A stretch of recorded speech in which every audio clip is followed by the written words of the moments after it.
One of the biggest struggles a lot of managers deal with is leading a team that doesn't really like you.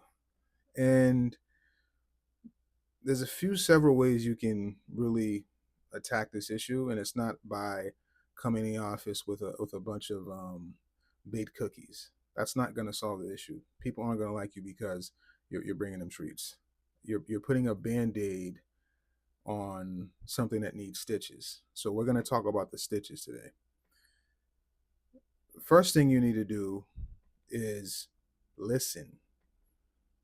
And if your team's complaining about XYZ for an extended period of time, it simply means that they may need this software, they may need a change in this system, they may need something different in the infrastructure so that their day to day can be more efficient. And I think managers, executives, they tend to think people are trying to make their day easier when in reality they're really just trying to make their day more efficient. Because if they're stuck, and I'm going to say the word stuck with all capitals, if they're stuck at work all day, and if they feel stuck at work all day, that's when they start not liking you because you're not providing them the right systems, the right software, the right hardware to make sure that they don't feel stuck. Because I'd say 90%, maybe even 95% of most jobs out there can be a lot more efficient if the company invested in the right tools so that the employees can succeed. That's the first thing. Providing your employees with tools that solve their pain points. The second thing is fairly simple. It's getting away from favoritism. Now, if you're leading a team of three people and two out of those three people feel like their workload is more heavier than the third person, they're going to have issues with that person from jump. It's kind of like siblings and parents.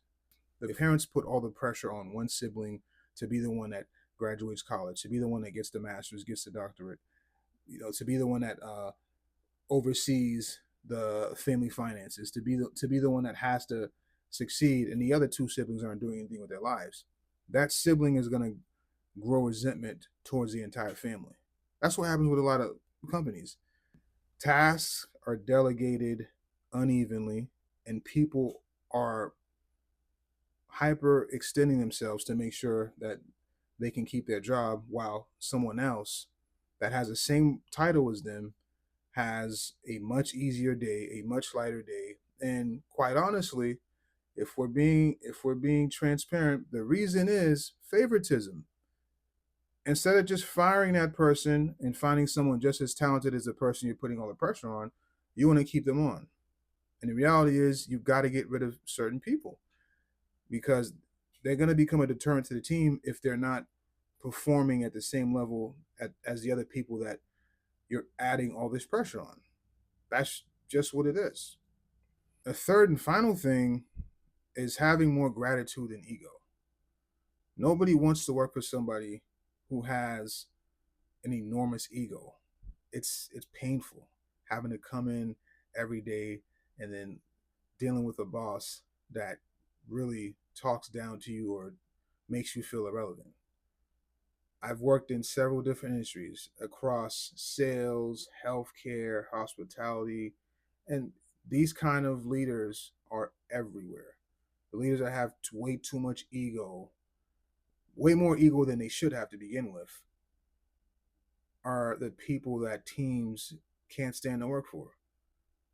And it's not about having your team like you. Nobody becomes a CEO of a company. Nobody becomes a director, a head of a department, and their biggest worry is having their team like them. But if your team likes you, it makes your job easier. So show some gratitude to your team. That's it. And there's several different ways to do it. Every company has different vehicles they use to show companies gratitude. You can wish folks a happy birthday. You can send out an email every month with the birthdays of the month.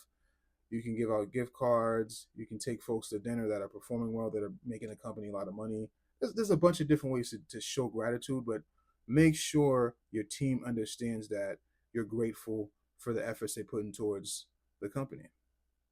It's that simple. Appreciate you checking out the video. Stay blessed and purposeful, and I wish you the best in all your endeavors.